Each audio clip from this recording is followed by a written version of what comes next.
is no secret that oil works wonders for hair growth. Today I'm going to show you how I made my insane hair growth oil using a variety of herbs, flowers, and roots that's been known to heal the scalp, reduce thinning and breakage, and assist with the overall growing process. So this oil has been infused for over a month, so it is potent.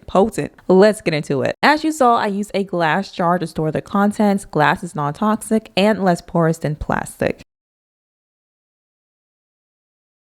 Rosemary is one of the latest hair growth trends because it works, duh. There are so many studies that show rosemary does amazing for hair growth. It increases circulation, which means it stimulates hair growth. It can also stop DHT, which is a hormone linked to hair loss, from binding to the receptors in our hair follicles. Fenugreek seeds are high in protein, which helps to strengthen the hair. Research shows that it can treat moderate hair loss by stimulating blood circulation, which can lead to more hair growth. Now, I don't hear too many people talk about butterfly pea flower, and I have a problem with that. It has anthocyanin, which is known to increase blood flow to the scalp and strengthen hair follicles. Now, it can also darken hair, so do what you will with that information. Cloves has been on the scene for a while now, so you know it has amazing health benefits. If you could drink this tea daily, do it. As for hair growth, this is that girl. It has eugenol, which is not only antibacterial, but it also promotes hair growth. Oregano is great in spaghetti, but it's also amazing for scalp care. It is heavy on vitamin C and it has carbachol, which is good for anti-inflammation and antioxidants. And it can also help with thinning hair. Hibiscus, when applied to the scalp, can thicken hair strands and stimulate growth. It has amino acids that help with blood circulation, and when it's applied to the hair, it can help reduce breakage. Amla is also heavy on vitamin C and collagen, which helps to strengthen the hair. This is another food that's amazing when it comes to health if taken orally. Saw palmetto is also a DHT blocker. Now, I have been noticing that a lot of companies have been putting this into their products as of lately,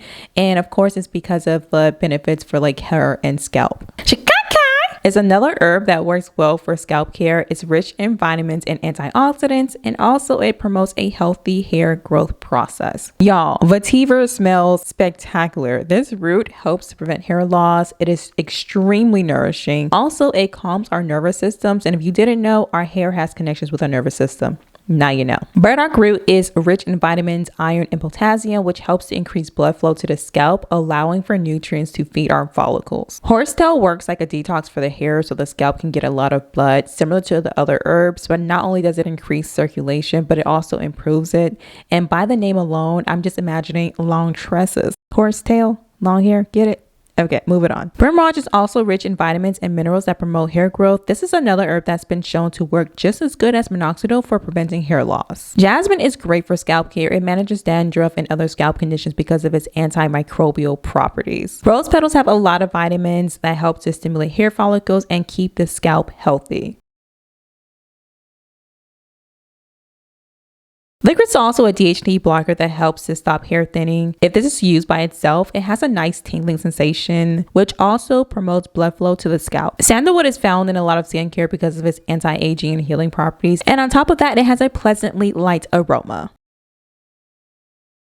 Carrier oils are used to carry essential oils. In this case, it's going to give the herbs, flowers, and roots something to infuse. Grapeseed oil nourishes the root. Jojoba oil is similar to our natural sebum, and it can help treat dry skin and hair. It also has zinc, so it can boost hair growth. Jamaican black castor oil is the thickest oil in this concoction. This can help to prevent split ends, moisturize, and strengthen the hair. I added more grapeseed oil because I wanted to be heavier on the grapeseed. I just wasn't sure if I had enough room in my jar. Olive oil has antioxidants that help to protect the hair keratin and overall health of the strands. Black seed oil helps to slow down shedding and regrow thinning areas. It also has antifungal properties. So as you can already see, this is going to be a nutrient dense oil. Oh, it's going to be so great. I mix it up real good to make sure that nothing was stuck at the bottom of the glass jar.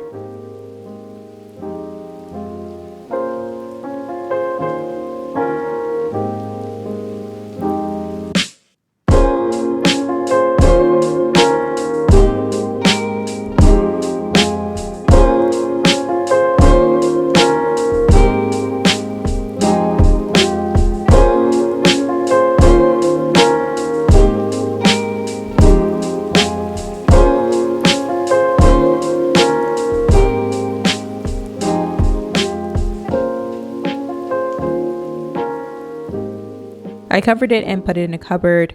So I've seen some infuse the herbs for a few hours, some for a week. To get the maximum nutrient dense oil, a month is recommended. So yeah, I waited a month, to be exact, 33 days.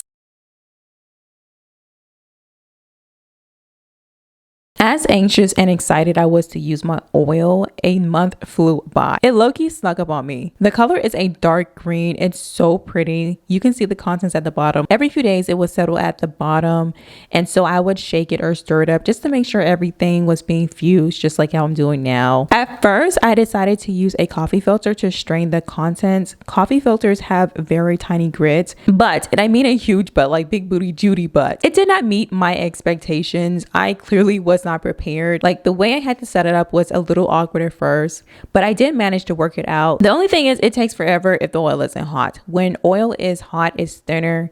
This oil was room temperature, so it was filtering a little slow. 2 hours later, and this is what I got. I covered it and let it filter all night, and this is what I got, 2 ounces. So then my bright idea, I said, well, let me just squeeze it. So I squeezed the filter, but the content started to like come out at the top into my freshly filtered oil that took hours for me to filter.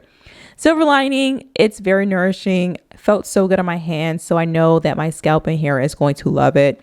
Just look at that sheen. So yeah, back to the drawing board. I have this 200 mesh food filter, which is good for oils and other stuff.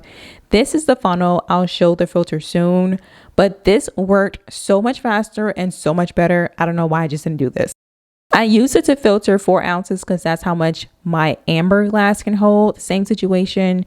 I wanted to use glass instead of plastic to keep the purity of my oil. It has a dropper, which I think is better, less cross-contamination. I basically did a double filter, poured the filter oil through the funnel into the bottle.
I only had 2 amber bottles at the time of filtering, so I only filtered for those 2. For the remaining amount, I covered to filter the rest later. You can see how lightweight this oil is. I am over the moon with excitement because I really made my own oil. Like, wow. I did add a couple of drops of tea tree oil off camera, but I'll be using this oil for a month and I'll do an update on how it's going. Turn on your notifications so you're notified when it goes live. And with that being said, thanks for watching. See you guys in my next video.